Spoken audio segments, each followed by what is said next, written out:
damos inicio entonces a este encuentro llamado Diálogos Transfronterizos, que es una iniciativa de la Red Transfronteriza de Arte, Educación y Autogestión, con los cuales buscamos conocer y conectar a diferentes colectivos, colectivas y personas del mundo que se interesan en explorar la relación entre arte, educación y la autogestión, tanto de forma práctica como teórica.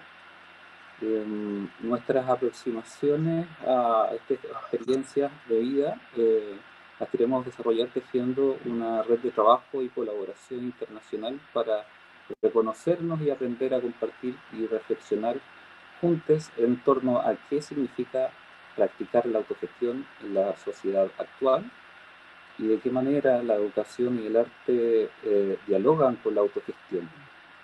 Asimismo, pretendemos explorar de qué tipo de autogestión practicamos y cuál es la que vamos a ir desarrollando, así como también cuáles son los principales problemas para llevar a cabo este tipo de prácticas. Eh, Hoy día inauguramos este espacio con tres amigues que han participado y que fundaron precisamente la red eh, transfronteriza de arte, educación y autogestión. Se encuentra con nosotros Eduardo Andrés Barreras Mateus, quien es diseñador gráfico y licenciado en artes visuales,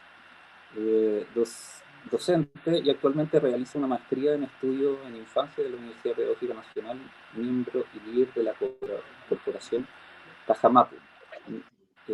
Tajamapu es una iniciativa social que pretende investigar y activar propuestas en las que se articulan de manera flexible las prácticas culturales tradicionales, la conciencia política y la educación en Colombia a partir de la acción de colectivos y grupos de las comunidades, siendo el proyecto mayor con la comunidad Guayú de Cabo de la Vela, Guajira, Colombia, usando la educación popular como herramienta para que las comunidades encuentren sus propias soluciones a problemas sociales específicos, como el concepto de ciudadanía e indigenismo, derechos humanos y educación para el post-conflicto.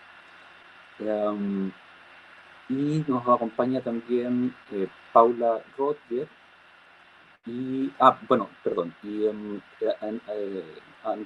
Eduardo Andrés también es integrante del colectivo Arbitrio, cuya experiencia nos va a compartir el día.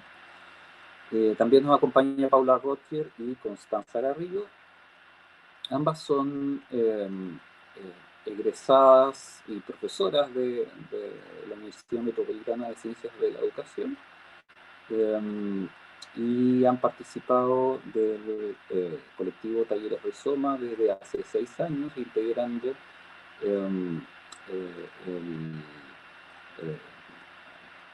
la comisión de gestión de dicho colectivo.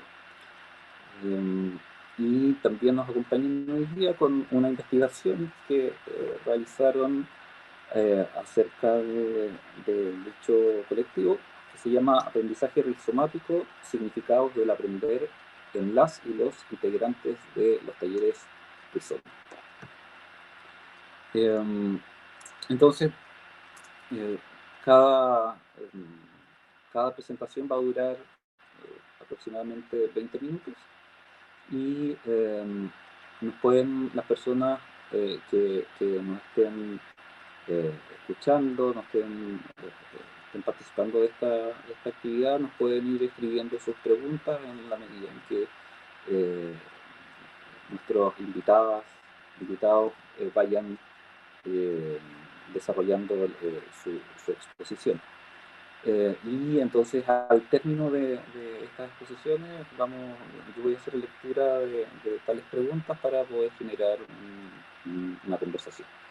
¿Sí? De la misma manera, las integrantes de esta charla pueden formular preguntas a sus pares para ir desarrollando ahí reflexión.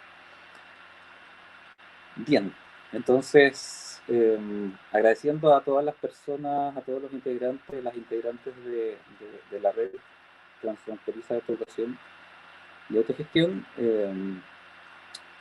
vamos a dar inicio a este conversatorio y le vamos a dar, por lo tanto, la palabra a Edward Andrés Barrera.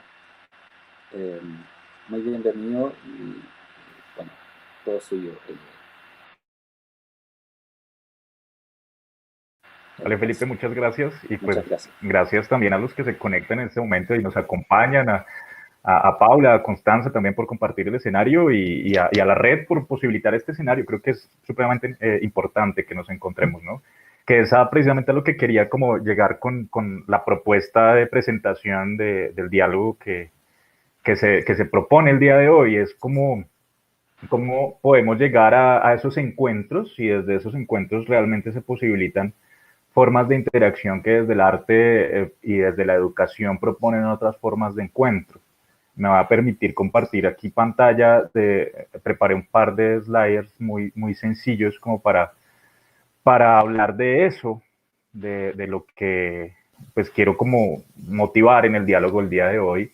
Y es que pues se me ocurrió hablar de ese tránsito desde la gráfica hasta la autonomía, de esos encuentros y desencuentros precisamente en el escenario del trabajo colectivo que he venido desarrollando y en particular con Arbitrio y con Tajapu también.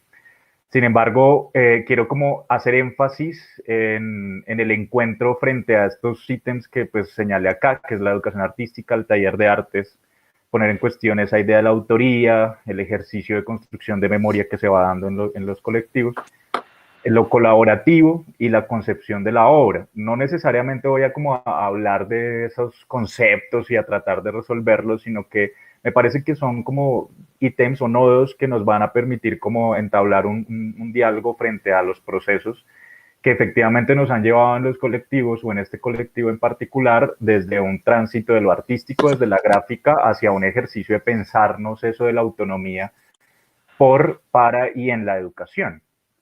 Entonces, en esa misma medida, quisiera empezar hablando de esa cuestión de la educación artística o como, sea, como lo venimos concibiendo también dentro de Arbitrio, ¿no? Y es como pensar que no necesariamente la educación artística sea como una parte secundaria o complementaria de la producción cultural, ¿no? Sino que ya entenderla desde el ejercicio del colectivo, en el encuentro con los otros y en el diálogo constante con todos, es que se vuelve una parte estructural del trabajo, ¿no? Porque ya la educación no sería entendida como ese lugar a donde yo voy a que me enseñen o yo voy a aprender una cosa en específico, sino que en el diálogo voy a estar intercambiando esos roles todo el tiempo y eso va a permitir además que ya el hecho de pedagógico o el hecho de este encuentro no va a ser solamente una transmisión de saber unidireccional, ¿no? Sino que se viene más en en la condición de conversar, negociar culturalmente desde las creencias, los saberes tradicionales, desde también como los aprendizajes propios de las artes, ¿sí? O desde los saberes técnicos, sino que nos estamos es convirtiendo en un ejercicio, o nos estamos compartiendo un ejercicio de construcción de conocimiento, ¿no? Que se estructura, que circula, que es lo importante. Siento que es un ejercicio en el que los colectivos nos encontramos en un ejercicio dinámico, no es unidireccional de circulación, ¿no? Circular es donde se pierde el ejercicio colectivo. En esta cuestión de la educación artística en la que se vuelve un ejercicio prioritario, el dientes, esto también puede perderse, ¿no? Como desarrollando y que es una de las grandes inquietudes que me vienen a lo largo del tiempo y también de participar en varios colectivos. Sin embargo, hay una particular que nos motiva está en el taller de artes, como un escenario potencial de relaciones, se insertan desde diversas disciplinas disciplinas y saberes, no necesariamente en el hacer de ese taller. No soy experto de mis propios saberes, ¿cierto? Y esto haría que se convirtieran en centros culturales y experimentales. Eso me parece importante resaltarlo, y es que en la medida en la que los talleres de arte se vuelvan centros de encuentro y centros culturales, artístico, que es una cuestión importante y relevante que ha venido sucediendo en particular con Arbitrio. Eso hace que, pues finalmente, esto es lo que sucede, por ejemplo, en el taller de artes con el que nos encontramos en Arbitrio, que es un taller que pues se desarrolla en la Universidad Pedagógica Nacional y es como el centro de operaciones, por así decirlo. Sin embargo, ese centro de operaciones empieza a mutar, empieza a transformarse, no necesariamente es un lugar emplazado físicamente en un lugar que solamente sucede allí, sino que lo que da allí es que empezamos a buscar, pero siempre motivando el ejercicio del encuentro. Entonces yo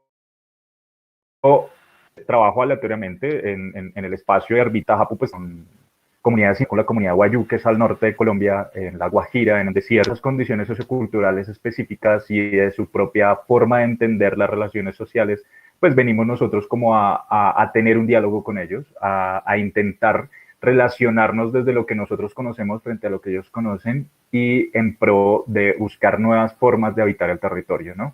Desde lo tradicional, desde los saberes ancestrales y ponerlos en diálogo con nuestros saberes culturales que vienen de las ciudades, ¿no? Y en Arbitrio en particular, pues que precisamente se trabaja desde la gráfica, desde el taller de artes, desde el taller de grabado y desde la reproducción de la imagen. Entonces, estos dos escenarios tienen en particular, o pues comparten el ejercicio de pensarse el trabajo en colectivo, en lo colaborativo y en lo común, ¿no? Eso hace que nos preguntemos, y de manera particular yo planteo la pregunta sobre la autoría. Bueno, ¿quién es el autor dentro de un colectivo? Y precisamente uno diría, bueno, el autor es el colectivo. Sin embargo, se desdibuja ese individuo, se desdibuja el lugar de un solo sujeto que es capaz de producir una obra bella, hermosa y relevante para el mundo de las artes, sino que se vuelve también un ejercicio en el que nos tuvimos que poner de acuerdo para resolver una situación, un problema o señalar un problema. Y allí nos encontramos todos desde cada una de las particularidades en función de hacer esa expresión. Entonces aquí el autor no es muy visible, sino que al ser una organización y un colectivo se vuelve mucho más interesante porque cualquiera podría ser parte de él. No habría una cabeza, no habría un rostro, sino que habría una organización que logra como habitar ese territorio, habitar el mundo, de habitar imaginarios, y en esa misma medida se pone en cuestión todo lo que habría, no sé, llamaría desde el arte clásico el autor, ¿no? Y el aura del autor, el genio artista, el genio creador, y se vuelve más un ejercicio de colectivos y diálogos culturales. En particular, pues me voy a centrar en el ejercicio que se ha hecho desde Arbitrio. Arbitrio tiene la condición, o ha tenido como la particularidad desde la Universidad Pedagógica de encontrarse por iniciativas propias, ¿sí? Por la voluntad. Creo que ahí hay un ejercicio interesante, y es en la medida en la que los sujetos desde su individualidad decidimos de forma voluntaria ser parte de algo, estoy dando algo de mí para que el colectivo funcione. Y eso en principio empieza a configurarse desde un escenario de apropiación de los espacios de la universidad.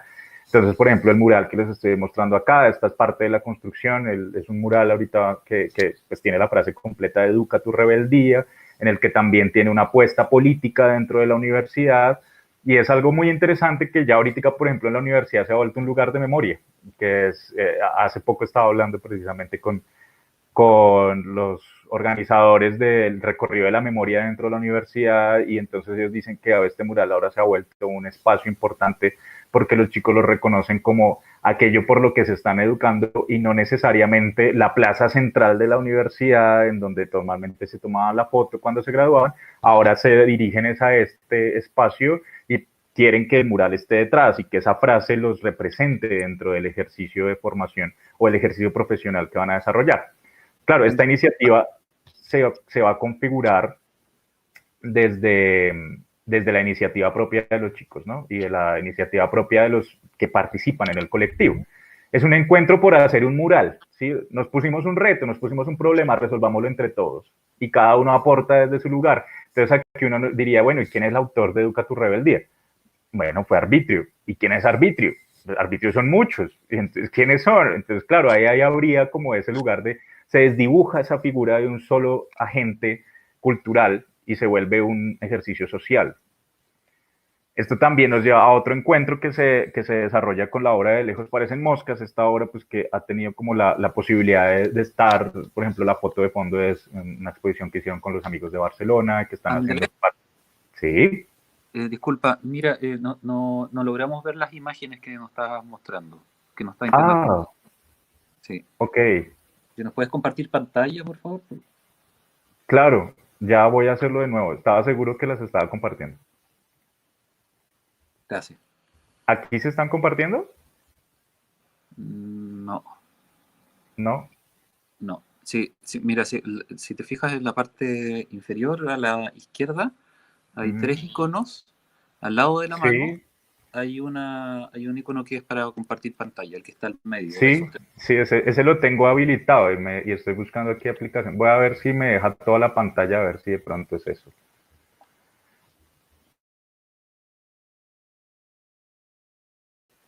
Acá,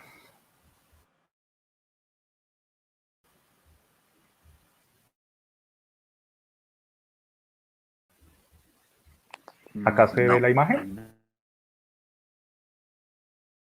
al menos no aparece.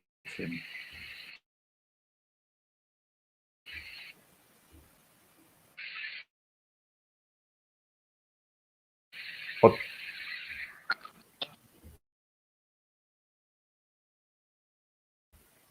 Imagen.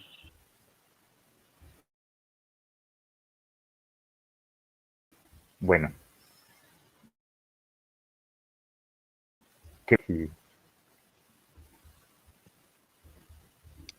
y otra vez todo el ¿Me puedes proceso de enviar? O sea, compartir si imagen. no, ¿No?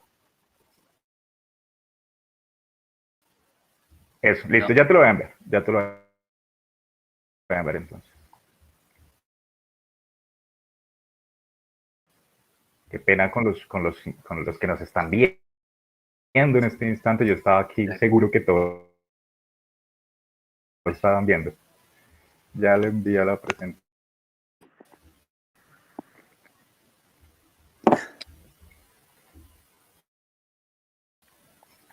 Hay problema. Aprovechamos de preguntar a quienes nos están escuchando O que sea que no vimos ninguna de las imágenes. pronto el próximo diálogo que va a ser el día lunes sería el cuento o nuevos.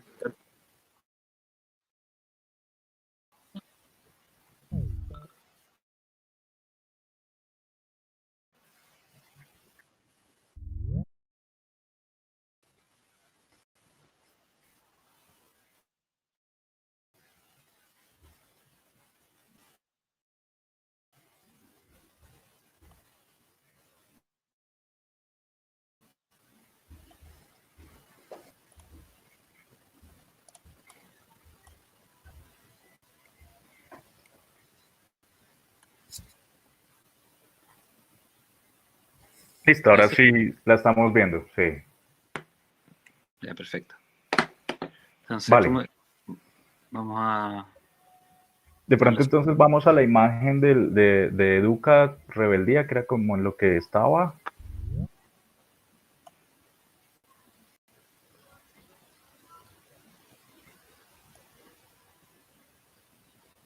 Sí, ahí si quieres que se vea la de Educa y la de la exposición, con eso puedo como partir de ahí. Esas están bien ahí. Gracias. Entonces, retomo. Les estaba diciendo que efectivamente estos ejercicios desde arbitrio lo que ponen en cuestión es esa situación de la autoría, que no es muy visible quién es un solo sujeto, sino que se hablaría entonces desde los colectivos. En esa misma medida, el trabajo, por ejemplo, de Lejos parecen moscas es una obra que se hace a 14 manos, es decir, 14 personas tuvimos interacción con el ejercicio del grabado gran formato y se reproduce la imagen. Ya llega un punto en el que uno dice, bueno, ¿cuántas imágenes se reproducen? Normalmente en el grabado uno tiene la intención de tener como una cantidad específica de reproducciones.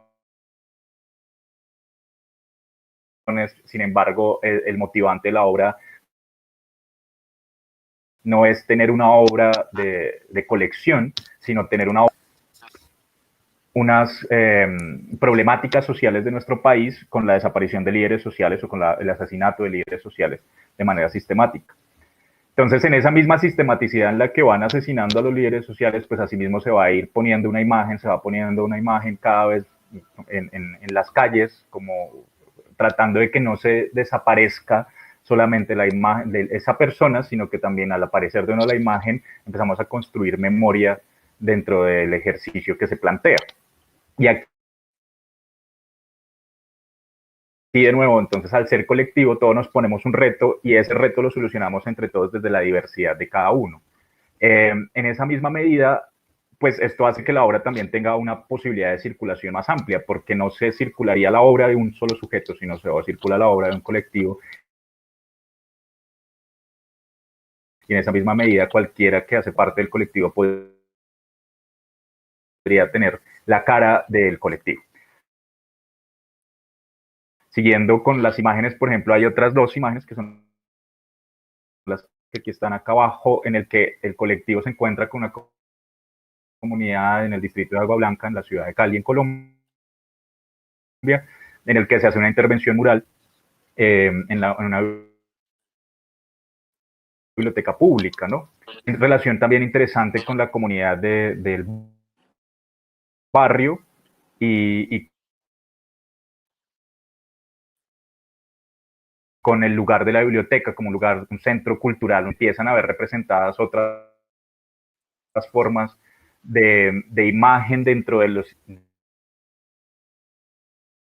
empezaría a ser la cultura. ¿Por qué? Porque esta es una biblioteca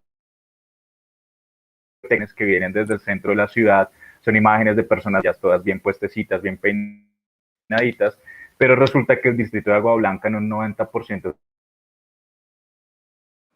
tiene poco colombiana. Entonces no hay lugares de representación. Entra en la biblioteca de su barrio, que Ana Afro, que también está representada en la biblioteca construcción de los imaginarios, de las prácticas sociales y de los lugares de apropiación, que es lo que con esta propuesta en el distrito de Agua Blanca. En este mural participamos más de 15 personas, incluyendo las de abajo, todos los que participamos en la construcción de Lejos parecen mos, porfa, Felipe.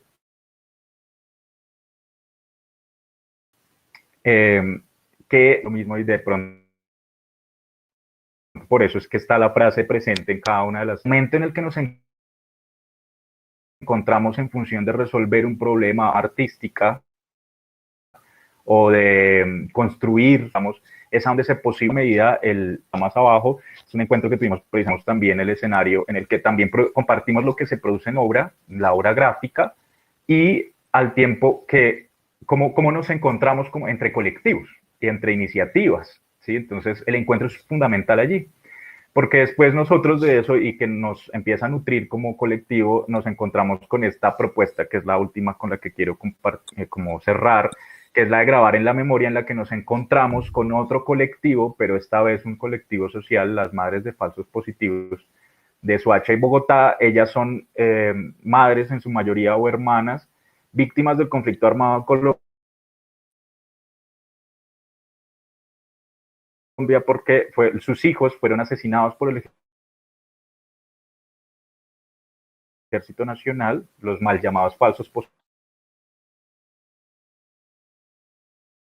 positivos en el conflicto con la guerrilla colombiana, con la guerrilla de las FARC. Entonces, para ellos decir que estaban teniendo éxito al combatir a la guerrilla, pues decía guerrilleros, pero ellos no daban solo de baja guerrilleros, sino que cogieron jóvenes de Soacha, de Bogotá, de prácticamente toda Colombia, y los guerrilleros. Por eso los falsos positivos. Ejercicio de diálogo entre colectivos en los que ellas empezaran a gran formato en el que se rindiera homenaje a la gestión técnica de la silografía, de diálogo y de construcción de memoria y relato de creación. Entonces, de nuevo, esto solamente se posibilita en el encuentro, ese encuentro en el que cada uno de los miembros del colectivo arbitrio se encontró con cada uno de los miembros de Mafapo, y esto es un trabajo de más de un año, en el que se posibilita la construcción y la creación de una obra en colectivo, un ejercicio de co-creación en el que los relatos de vida se entrelazan y no solamente nos quedamos, vuelvo y digo, en ese relato de dolor, sino que vamos a ese relato de creación. Esto solamente se posibilita desde el encuentro. Si quieres, seguimos bajando.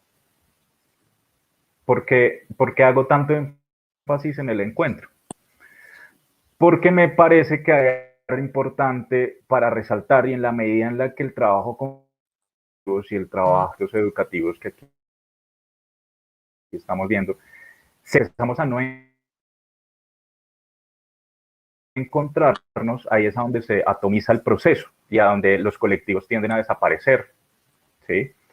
Por ejemplo, ahí estamos viendo unas imágenes con las madres, precisamente en el encuentro yo me permito ser y me permito encontrar con él. Realmente estamos sumando voluntad. Eres más abajo.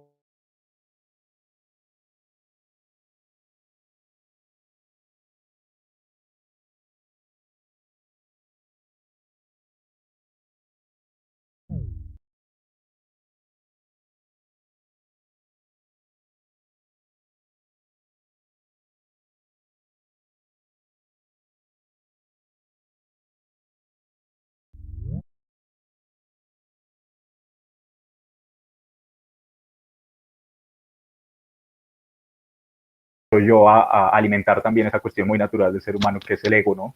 Y ya no somos el colectivo, sino yo soy. Y en esa misma medida el ejercicio empieza a ser pues conflictivo y empezaría esa cuestión del desencuentro.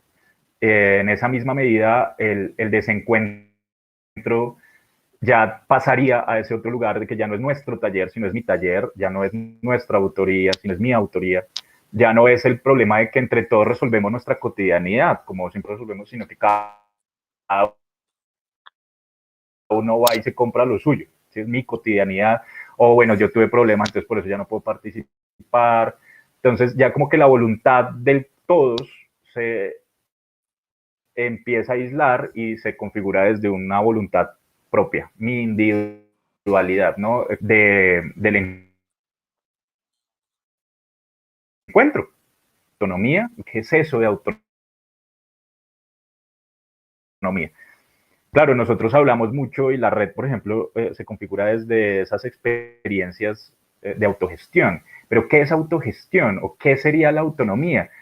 Me pregunto precisamente por la autogestión es conseguir las cosas o los elementos para poder resolver un trabajo artístico. Por ejemplo, si vamos a hacer una obra de talla gran formato, conseguir las tablas sin que nadie me las dé, conseguir las tintas, conseguir las herramientas y el papel para hacer las reproducciones.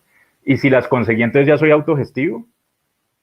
O el ejercicio de la autonomía y de la autogestión tendría que ver con gobernar mi propia voluntad y decir, voy a compartir con el otro y voy a ceder tiempo, voy a ceder de mis conocimientos, voy a relacionarme con el otro y dejar mi individualidad no como la protagonista, sino como la que me motiva a encontrarme con los otros. Por eso entonces el siguiente slide habla de la autonomía y que finalmente yo quisiera como cerrar con la dualidad que plantea la autonomía, que sería mi último slide. Felipe, porfa. y es que la autonomía pensada en dos vías, y es una autonomía que el último slide lo muestra.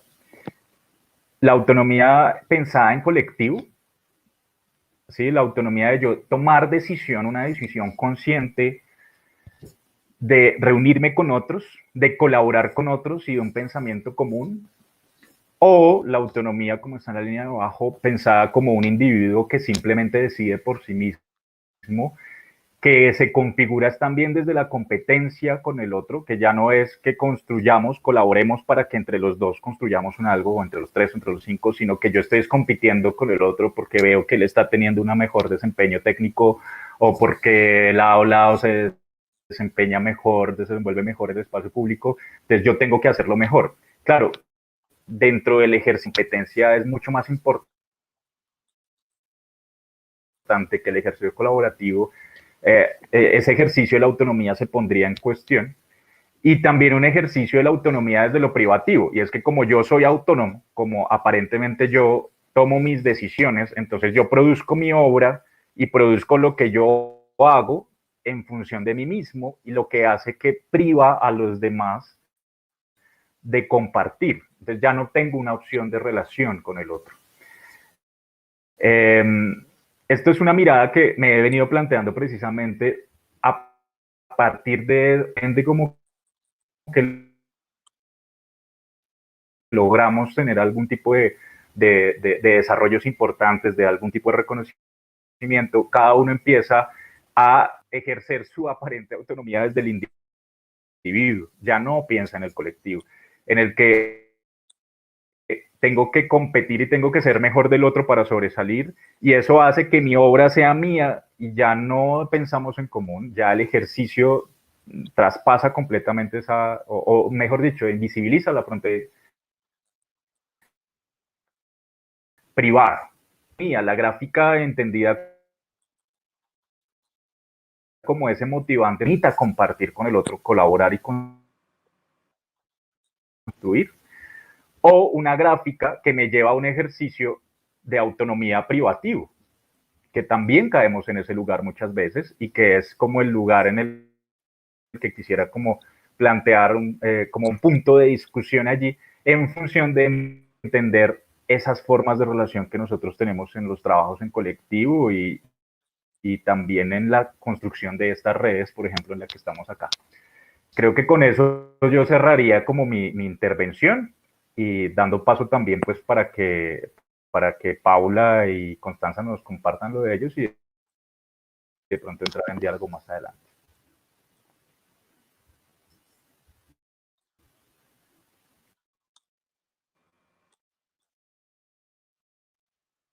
Por tu presentación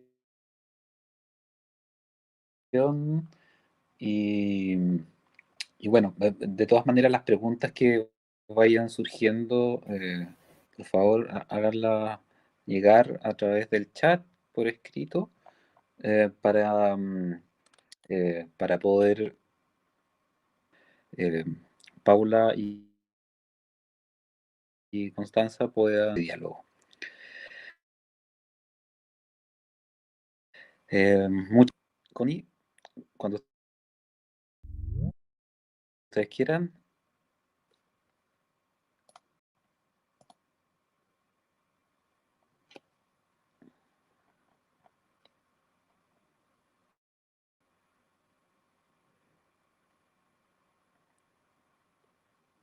Mientras se vuelven nuestras compañeras, les comento que Paula y Constanza, les repito, que van a generar una presentación que eh, lleva por nombre Aprendizaje Rizomático, es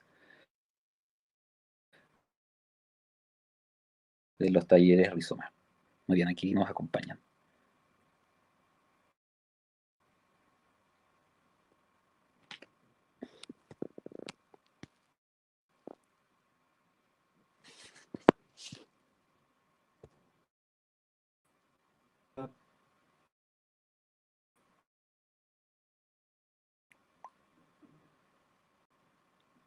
Connie, Paula.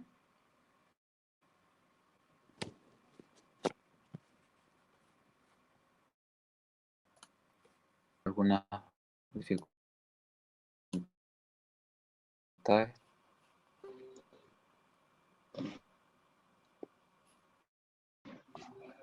¿Se escucha?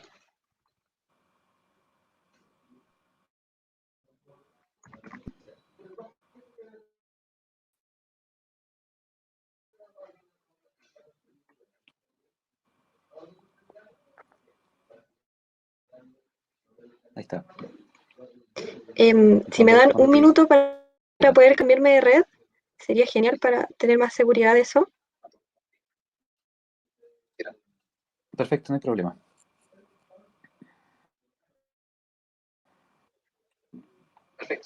Ya, vengo al tiro.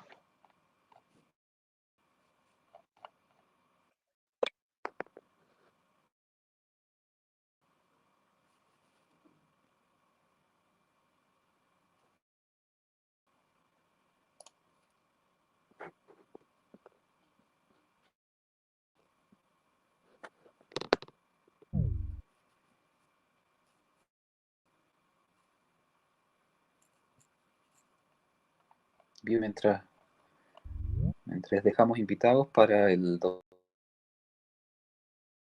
de octubre,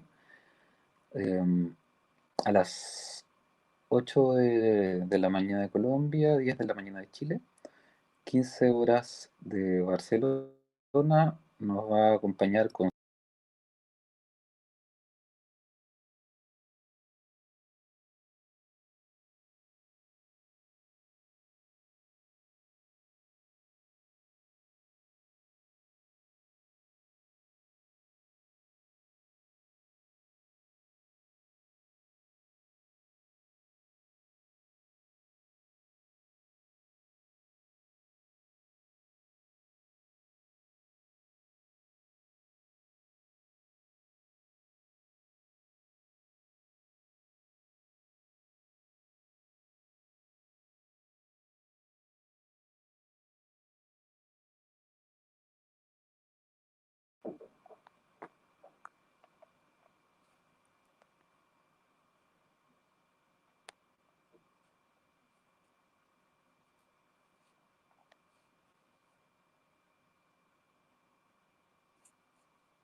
¿Aló? ¿Se escucha? Sí, te Ya, escuchamos, Paula. ya, perdón, hoy lo siento, que acá está lloviendo, así que no hay muy buena señal. ¿Estás hablando tú, Connie?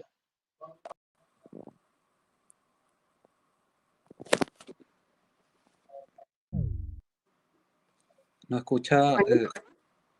no, y si sacas el micrófono, no, si sacas ese, si lo desconectas del equipo, no se escucha. Si quieres puedes volver a salir y entrar, en una de esas puede ser que...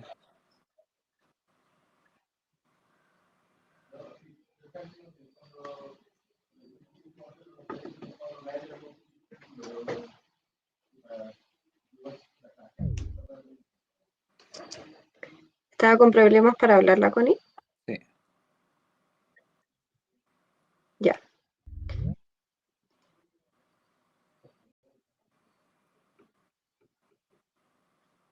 No se logra escuchar.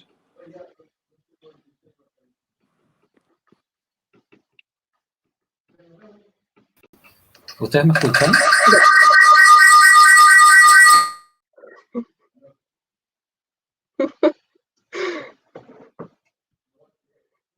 Connie, ¿eres tú? No. Bueno, si quieren puedo partir yo. Mientras voy a tratar de contactarme con Connie para ver si podemos... Ya. Sí. Ya, súper. Voy a partir entonces. Ya. Bueno, muchas gracias al Andrés por su presentación. Muy interesante. Creo que ahí podemos...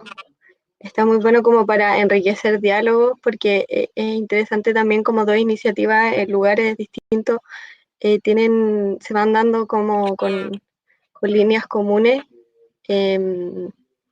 Y nada, comentar que nuestra presentación de hoy es sobre una investigación que nosotros hicimos, que fue nuestra investigación de título, que se llama Aprendizaje rizomático, significados del aprender en las y los participantes de los talleres rizoma.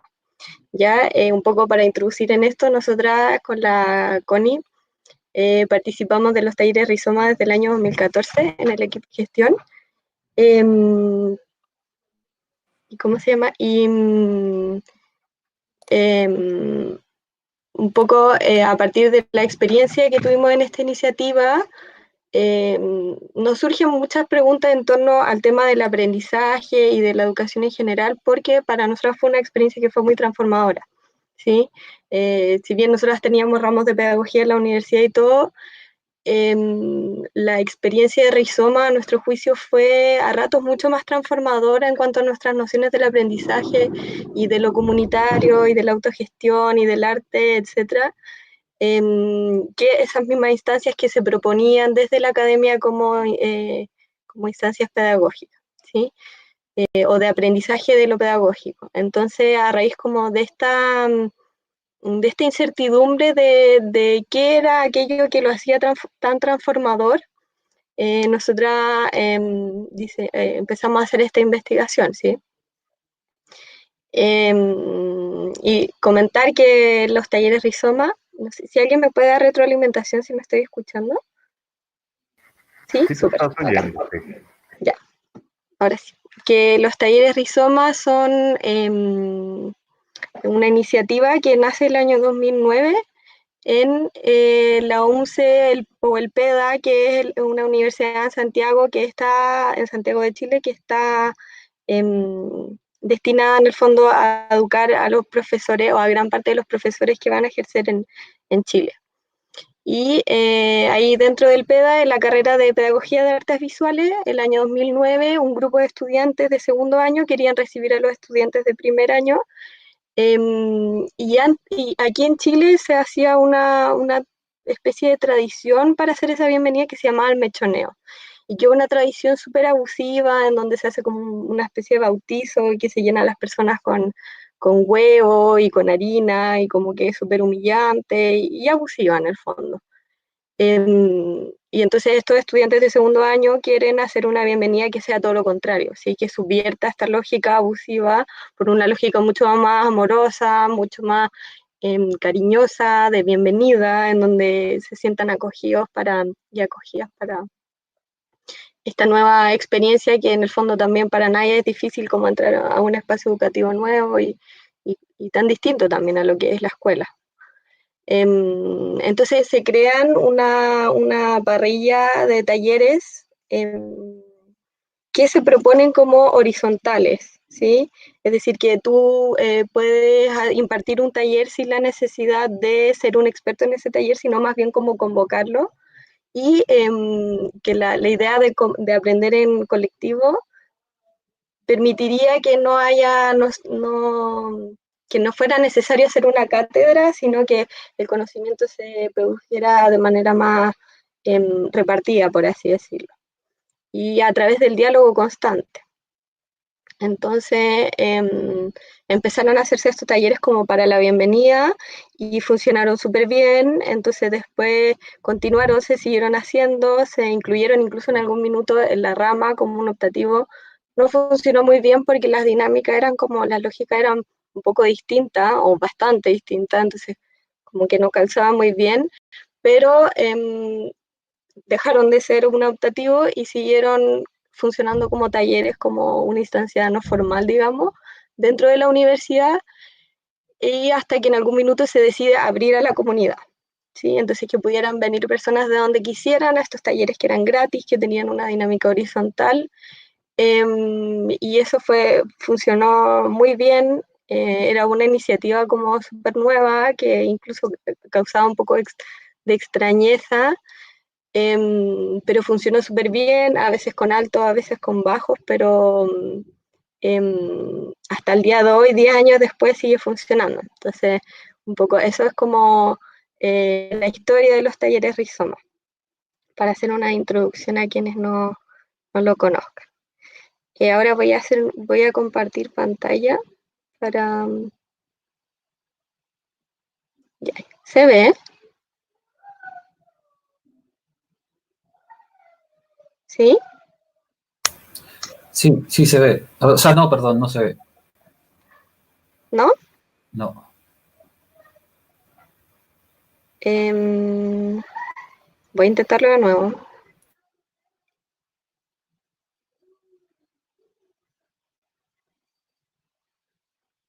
¿Ahora? Ahí sí. Perfecto. Ya. Bueno, entonces a raíz como de toda esta iniciativa en la cual nosotros participamos y nos pareció como muy importante, muy significativa en nuestra experiencia de vida, nosotros hicimos esta investigación, ¿ya? Aquí, bueno, mostrar un poco como para que nos vayamos adentrando visualmente quienes no han participado en los talleres o no sabían de qué se trataba.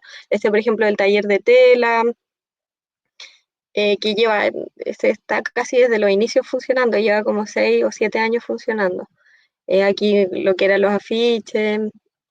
Bueno, entonces ahí nuestra pregunta de investigación fue cuáles eran las narrativas de las y los participantes de los talleres Rizoma sobre el aprendizaje en ese contexto. Bueno, aquí pusimos los objetivos, que no sé si es tan importante, y mencionar que así como ya en aspectos más macro, los talleres Rizoma se desenvuelven o se desarrollan en un periodo en Chile en el que estaban habiendo muchas transiciones en el aspecto de las políticas educacionales, porque desde el año 2006, que es como antecedente, hasta el año 2019-2020, hubieron muchos movimientos estudiantiles que exigían, eh, iban cambiando las exigencias, ¿sí? Pero siempre exigían dignidad y derechos fundamentales básicos, entre los cuales estaba siempre la educación.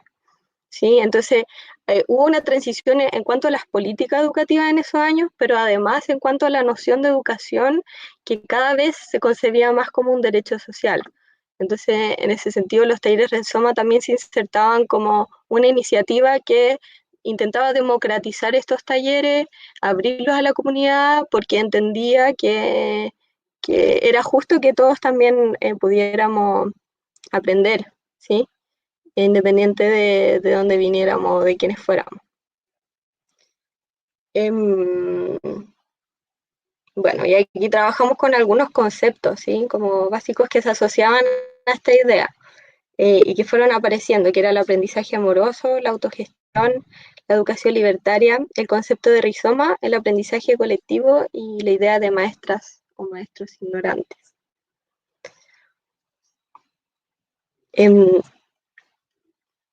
Bueno, no sé si la Connie ya puede hablar.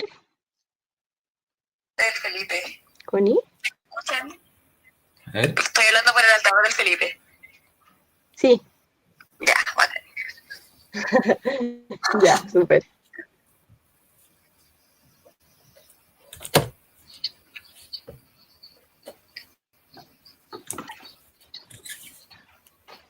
Cuando quieras, pues. ¿Sí? Ya. Ah. Bueno, y estos fueron los... Ay, que me escucho, espérame.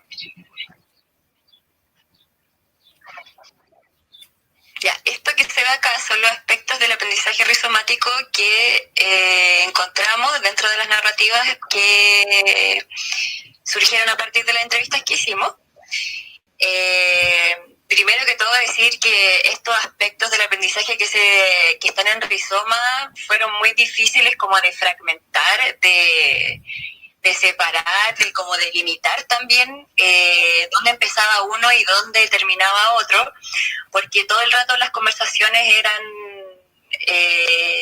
como multidireccionales, iban para todos lados. Entonces, el aprendizaje se concebía según las entrevistas como algo muy integral y que tiene que ver también mucho con la vida cotidiana y con la vida real. Y en el fondo, en eso se centraban las conversaciones, como en un aspecto más de vida que en aspectos más teóricos, como decir la definición de aprendizaje o lo que yo aprendí en rizoma o cómo aprendí en rizoma. No, la respuesta era algo mucho más global. Y algunos de los aspectos centrales que pudimos pillar y englobar fueron la horizontalidad, la autogestión y el amor. Y para explicar cómo se desarrollan estas características del aprendizaje rizomático, hicimos unas subcategorías que de repente se comparten entre sí, entre otras categorías. Por ejemplo, sin jerarquías comparte aspectos de horizontalidad y de autogestión. Y así, por ejemplo, a virtud popular le pasa lo mismo, a aceptación le pasa lo mismo, y también hay una parte que está acá en el diagrama abajo, que estas características del aprendizaje le pusimos zona espejo porque se están dando todo el tiempo en ambas direcciones. O sea, la escucha y la observación, yo la ejerzo, escucho, observo y a partir de eso puedo observarme y escucharme a mí mismo. Entonces, esta zona la quisimos poner así porque en realidad encontramos muy mágico y muy hermoso cómo se realizaba este aprendizaje, que en el fondo no se puede dar si que no hay gente ni un grupo o un otro de por medio. Dale, Paulus. ¿Me escuchan? Ya.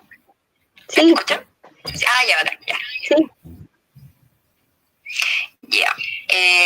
Acá en la primera categoría, que se llama autogestión, tiene estas 4 subcategorías que engloban cómo se desarrolla la autogestión en rizoma. Bueno, la autogestión primero parte por la idea de expandir el conocimiento a más gente en forma de regalo, porque como saben no recibimos nada a cambio como monetario o material. Y para realizar esto es muy necesario que exista la autonomía del colectivo, y para que exista esta autonomía todas las participantes tienen que estar activos dentro de la organización. A modo más íntimo, igual nos ha pasado en Rizoma que esto de repente se desequilibra y ha generado conflicto en la organización, y creo que eso es una de las cosas que se han aprendido durante los años, que de repente descansar en una persona o en dos puede como incomodar un poco la situación de los talleres o de la organización que se esté llevando a cabo. Y también para tener esa autonomía, el Rizoma tenía que adaptarse a las necesidades del momento, como parcheando lo que surge, y todos han tenido que hacer de todo en el fondo. Y esto se da con facilidad gracias a que la organización es sin jerarquía, porque no hay nadie que esté mandando a otro, sino que cada persona en el fondo está por su voluntad y su gana, y tiene mucho que ver con lo que decía Andrés sobre la voluntad. O sea, es pura gente que está ahí por su voluntad, y creo que, o sea, bueno, al final concluimos un poco eso, que que tiene que ver con esas ganas. Sin esas ganas no se podría llevar a cabo la organización. Bueno, acá pusimos una cita que como que engloba muy bien esta categoría que se llama autogestión, y dice que la autogestión se trata de construir acuerdos, de construir instancias de reflexión y profundizar en pos de las necesidades nuestras, de convocar espacios de reflexión y construir asamblea. Lo que hablamos de la repartición de tareas. Ya. ¿Me escucho? Ya. ¿Me escucho? Súper. Ya, bueno, en la segunda categoría o este segundo pilar que de alguna u otra forma sustenta la organización, o más que eso, define cómo se produce este aprendizaje o estos aprendizajes, está la horizontalidad, ¿ya? Esta horizontalidad, como les mencionaba, es algo que caracteriza a Rizoma muy desde sus inicios, ¿ya? Y que surge estas ganas que están desde el comienzo de organizarse de igual a igual, ¿sí? De organizarse sin jerarquía, en donde todos tengan voz y voto, en donde todos sean escuchados en su diversidad. Y esta orgánica horizontal, según sus participantes, hace que el espacio requiera de un diálogo constante, en donde haya alta participación y se comprendan los aprendizajes, las decisiones y la organización en general de manera colectiva, que es un poco esto que hablaba el Andrés